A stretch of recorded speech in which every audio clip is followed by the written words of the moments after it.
নমস্কার, আমি মহুয়া।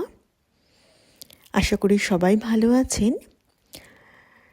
চড়ুইবেতিতে আমি সবাইকে স্বাগত জানাই। আমরা এখন হল্যান্ডের রোটারডামে রয়েছি। এই যে চলমান আপনি জলে যে চলছে বাসটা দেখতে পাচ্ছেন, এই বাসটা এটা কিন্তু আসলে দুভাবে চলে। এটা এটাকে আমাদের হল্যান্ড যে রোটারডাম শহরটাও ঘুরে দেখালো, আবার জলেও ভাসতে পারে। রোটারডামে যদি আপনারা কেউ কখনো ঘুরতে আসেন, এই জিনিসটা কখনোই মিস করবেন না, কারণ এটা রোটারডাম ছাড়া অন্য কোথাও কিন্তু দেখা যায় না। তাই আমরাও মিস করিনি। আমরাও প্রথমে এটার মধ্যে উঠে শহরটা দেখলাম। শহরটা দেখার পর এটা খুব সুন্দরভাবে জলে চলে এলো।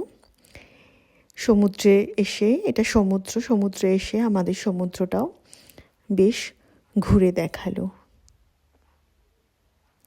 আমরা জাহাজে চড়েছি, কিন্তু এই ধরনের জিনিস আমরা এর আগে কখনো চড়িনি।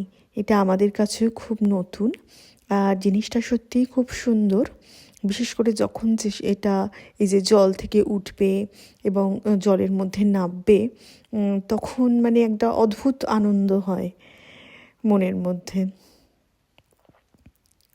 তো আজ আমাদেরও এটা দেখার বা চড়ার এটারই উদ্দেশ্য ছিল। তাই আমরা রোটারডামে বেশ ঘোরাঘুরি করে এটার কাছে গিয়ে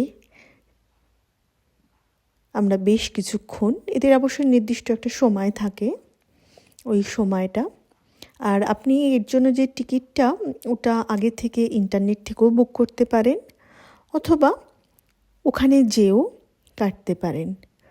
তো আমরা যেটা করেছিলাম, ওখানে যেয়ে ওনাদের বললাম যে আমরা 4 জন আছি, আমরা কিন্তু বুক করিনি। সেক্ষেত্রে ওদের কিছু জায়গা খালি ছিল, কিছু সিট আর কি খালি ছিল বাসটার। তা আমাদের 4 জনের দেখলাম হয়ে গেল। এবং যারা চালক ছিলেন 2 জন, তারাও ভীষণ ভালো, খুব সুন্দর সুন্দর মজার মজার কথা বলে আমাদেরকে ঘুরিয়ে সব দেখালো। সত্যি ভীষণ ভীষণ আনন্দ করলাম। রোটারডামের এটা কিন্তু একটা খুব বড় আকর্ষণীয় জিনিস।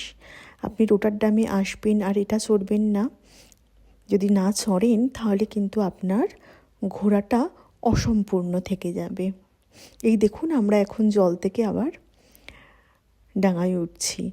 তো এই জিনিসটা আমার কাছেও খুবই রোমাঞ্চকর মনে হয়েছে।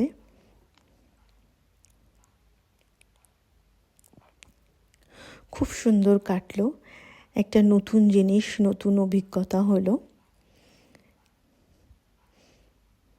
তো আমার ভিডিওটা করার এটাই উদ্দেশ্য ছিল যে আপনারাও যদি কেউ আসেন, এটা কিন্তু কখনোই মিস করবেন না। এই ঘোড়াটা ঘুরতেই হবে, কারণ এটা আমি ইউরোপের অন্য কোথাও দেখিনি। তো ভীষণ ভীষণ ভালো লাগলো। আমাদের ঘোরাটা সম্পূর্ণ হলো, আর ঠিক সামনেই দেখবেন আর একটা এরকম হলুদ রঙের বাস আসছে। এবার সেও তৈরি হচ্ছে জলে নামার জন্য। টাটা।